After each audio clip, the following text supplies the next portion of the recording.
5 billion passkeys are in active use right now, but 59% of accounts with multi-factor authentication still get phished. $25 billion vanish to phishing attacks every year. Passwords leak, users reuse them, and attackers just wait. Adversary in the middle kits cost $200 on Telegram and intercept session cookies after you complete multi-factor authentication. Your password is stolen, your one-time code is captured, and the attacker walks through the open door. And it gets worse. AI-generated phishing emails see a 54% click rate versus 12% for manual lures. The attackers are scaling faster than the defenses. 13 billion leaked passwords circulate on the darknet. Credential stuffing caused 50% of successful breaches in 2022. The problem isn't just phishing, it's that passwords are fundamentally shareable, reusable secrets. So how does WebAuthn actually solve this? When you create a passkey, your device generates a public-private key pair. The public key goes to the server. The private key stays locked in your device's secure enclave and never leaves. No shared secrets. Even if attackers breach the database, they only get public keys, which are useless for authentication. There's nothing to steal that grants access. On login, the server sends a random challenge. Your device signs it with the private key. The server verifies the signature with the public key. No password sent, no code to intercept. Just cryptographic proof you hold the private key. Here's what that authentication call looks like in the browser. The Web Authentication API takes the challenge from the server, asks the authenticator to sign it with user verification, and returns the signed assertion. This is the entire authentication flow. Here's the phishing killer: origin binding.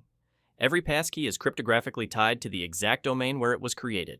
The relying party ID must match the origin. The browser enforces this at the protocol level before releasing the credential. If you land on evilexample.com, the browser sees the domain mismatch and refuses to release the passkey. The attacker gets nothing. You physically cannot be tricked into giving away what the browser will not send. Compare this to passwords. Passwords work everywhere. They're domain-agnostic strings you type into any form. Type them into a fake site, and they're gone. Passkeys work nowhere except the real domain. This defeats adversary-in-the-middle attacks completely. No reusable session token exists, because the signature is unique to each challenge. Even if the attacker intercepts it, they cannot replay it.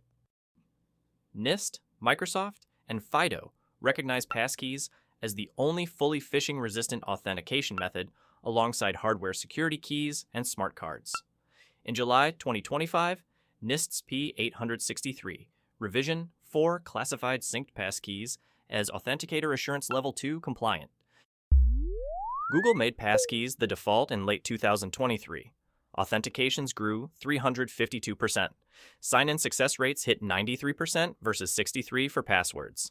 Login speed increased and friction disappeared. The timeline moved fast. WebAuthn became a W3C standard in March 2019. Apple shipped passkeys in iOS 16 in 2022. Google made them default in late 2023. Microsoft made them the default for new accounts in May 2025. NIST blessed synced passkeys as phishing resistant that July, classifying them as Authenticator Assurance Level 2 compliant. 800 million Google accounts and 175 million Amazon users have passkeys enabled. 48% of the top 100 websites now support them. 5 billion passkeys exist globally with 90% consumer awareness. 87% of enterprises are actively deploying passkeys. Amazon saw login speeds 6 times faster than passwords. Help desk password resets dropped 60 to 80%. An 81% drop in authentication incidents. Here's what a passkey registration looks like when GitHub prompts you. The authenticator selection specifies resident key required, user verification required, and the attestation preference. This creates a discoverable credential stored in your device. Adoption varies wildly by sector. Fintech hits 60%, e-commerce 35%, B2B SaaS 28%, media and entertainment 18%. The gap reflects regulatory pressure and direct fraud costs. But there's a problem with the numbers. 57% of organizations still rely on phishable authentication for primary sign-in. Only 21% target all users immediately. Most enterprises treat passkeys as opt-in, not password killers. The old attack surface stays open. The gap between saved and active is 12 to 18 percentage points. A team reporting 45% adoption almost always means saved, not actually used in the last 30 days. This is the adoption metric lie. eBay discovered that surfacing the passkey prompt after a successful login boosted adoption 102% compared to burying it in settings.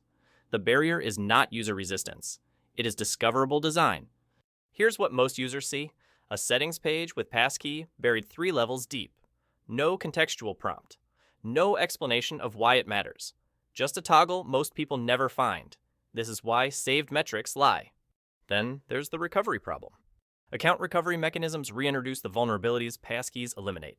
FIDO Alliance warns that no passkey solution is fully phishing resistant, while parts of it still rely on passwords or non-phishing resistant credentials. The recovery path is the attack path. User loses device, triggers password reset via email. Attacker phishes the email, resets the password, disables the passkey, and walks in. The phishing-resistant credential is bypassed because the recovery mechanism is phishable. Apple's passkeys couldn't be exported to third-party managers until iOS 26 in September 2025. You can still feel trapped inside platform ecosystems. The open standard requires trusting big tech credential managers. Switching from Apple to Android means losing your identity infrastructure. The credential portability standard shipped in 2025, but adoption is slow. Platform lock-in remains a real friction point for users who want to switch ecosystems. The UK's National Cybersecurity Centre says passkeys are the future of authentication, but they're not ready to recommend them for mass adoption yet. Cross-platform inconsistencies and user experience challenges remain significant barriers. So here's where we are. The technology solves phishing, the cryptography is sound, origin binding works perfectly, but the ecosystem is mid-transition, and hybrid deployments leave the old attack surface open while introducing new user friction. Most organizations run passwords and passkeys side by side. Attackers don't need to break the passkey, they just target the password fallback or the email recovery flow. The weakest link determines the security posture. Here's what the typical hybrid login page looks like in production. Users see both options. Most click the password field out of habit. The secure path exists, but it competes with muscle memory. That's the problem. Bruce Davey, a software engineer, noted that the current implementation of passkeys seems to have failed to make it easy for users test. Device management, cross-platform sync workflows, and unclear error messages create friction the old password flow never had. When passkey authentication fails, the error messages are often cryptic. Users see vague security errors with no actionable guidance. Compare that to password errors, which are brutally clear. The UX gap is real and measurable. The industry is in the middle of a transition, and like all security transitions, the awkward middle phase is the part users feel the most. The promise is real. The execution is still catching up. Quick recap. Passkeys use origin binding and public key cryptography to make phishing technically impossible. Adoption is exploding, but most deployments are hybrid. The weakest recovery path determines your real security posture. So yes, passkeys kill phishing, but only if you kill the password first. Now go enable one before your account does it for you.